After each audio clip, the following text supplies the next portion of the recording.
I feel like not enough people are talking about how good the Houston Rockets have been so far this season. This is a team that is currently the 3 seed in an absolutely stacked Western Conference, who admittedly got a not super impressive win in terms of the team they played tonight, but another very impressive win in terms of the score. I mean, they scored 143 points, albeit against the Bulls, who are not a great defensive team whatsoever. In fact, they're a very bad one. But they are now 10-4 with a roster that looks primed to actually be a playoff team in the Western Conference. And this is a team that I am absolutely fascinated by. I mean, I'll pat myself on the back for this one. My preseason prediction for Coach of the Year was Ime Udoka, because I thought the Rockets would exceed expectations. But I'd be lying if I thought they were going to exceed expectations like this. 10-4 is a truly phenomenal start. And yes, we're early, but I mean, we're almost a fifth of the way, about a fifth of the way through the regular season at this point, at least getting close to it. And they are looking really, really good. And I love the makeup of this roster. Now, I think this is a roster that may not be finalized. I think there are things about this team that 100% could and probably will change by the trade deadline. I think there are multiple guys that they're starting on a nightly basis who have a lot of value around the league who may not be Rockets by the trade deadline. I think they have the assets to bring in new pieces and upgrade this roster in different ways if they want to, and yet they have a roster that is playing really, really good basketball already. I think Ime Udoka has done an exceptional job of transforming the Rockets culture here in a couple of years from one of the true laughingstocks of the NBA to a serious playoff contender and an incredibly competitive team in the Western Conference. I do honestly still think it's a little too early to truly consider them real contenders in the West. I'm not sure they're quite at that level yet, but I love the roster they've built and I love the way that this team is looking for the future. But before we hop into it and break it down, if you haven't already, make sure you hit that subscribe button. Help me push towards the 1,000 subscriber mark on the channel. I'm uploading pretty much every single day. Trying to get this channel monetized. Would really appreciate it if y'all do subscribe. Without further ado, let's hop right into it and let's talk about Houston. So first things first, my biggest question with this Rockets team is that I almost feel like this team hasn't truly discovered their identity yet, which is really weird to say about a team that's 10-4, but it's hard to know on a night-to-night basis who the quote-unquote alpha of this Rockets team is, who their best player is. I mean, me personally, I would say their best player is Alperen Sengun. I think he's the closest thing to Jokic that we have in the game today. I think he is a phenomenal player and the centerpiece of this offense, an absolutely exceptional passer. I mean, he had a 20-point, 11 rebound, 11 assist, triple-double tonight on 15 shots. Really, really good performance by him. And I do believe he is probably the lead guy on this roster, a truly incredibly versatile player who may not be the greatest shooter in the world, but is shooting the 3-ball at a decent clip this season. And I think plays really, really good winning basketball, especially on the offensive end of the court. Now, the reason that I say I don't know if this team has truly found their identity is because of two guys, Jaylen Green and Jabari Smith. Especially Jabari Smith, because Jaylen Green, here's the honest truth, y'all.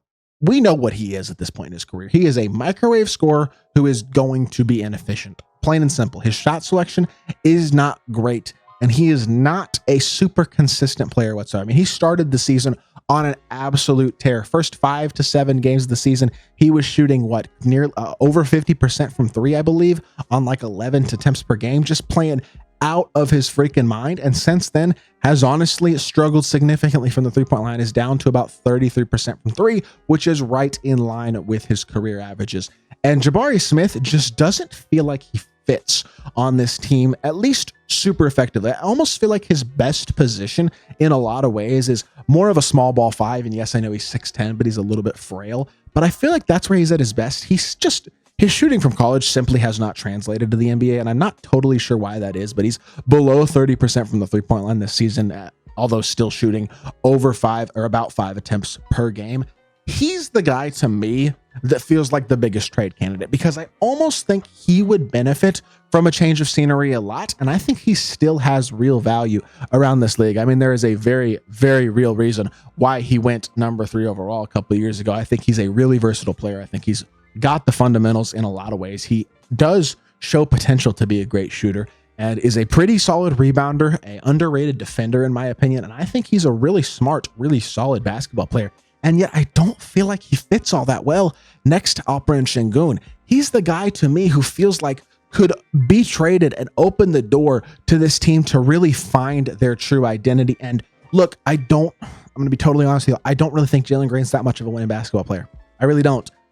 And yet it's working. Fred VanVleet is the type of veteran that any basketball team could hope to have. A very, very good player who does all the right things, does not turn the ball over, is a great passer. And while his efficiency at times can be a little bit in question, and he hasn't started the season incredibly well, he had a really good performance tonight, had 28, 7, and 6 on very efficient shooting, and I think is a great point guard for this team. Now, they're paying him $40 million a year. It's a lot of money, but I think he's a really reliable, good player. Dillon Brooks, despite the fact that I think he's one of the more universally disliked players in the league, has really, really turned into not just a good instigator and not just a good defender, but a really solid all-around player. Feels like he plays his role a little bit more comfortably on the Rockets than he did previously. Now, he's still that same instigator. He's still the same pest.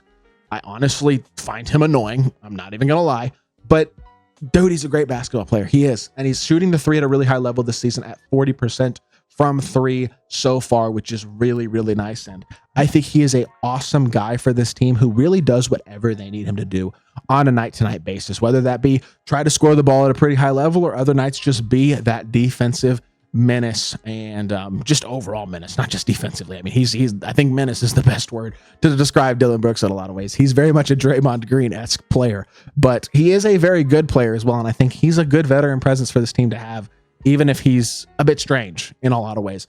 But honestly, my favorite part about this team is the duo of Tari Eason and Amen Thompson off the bench. And look, I think if they traded Jabari Smith, that opens up real minutes for Tari Eason in the starting lineup.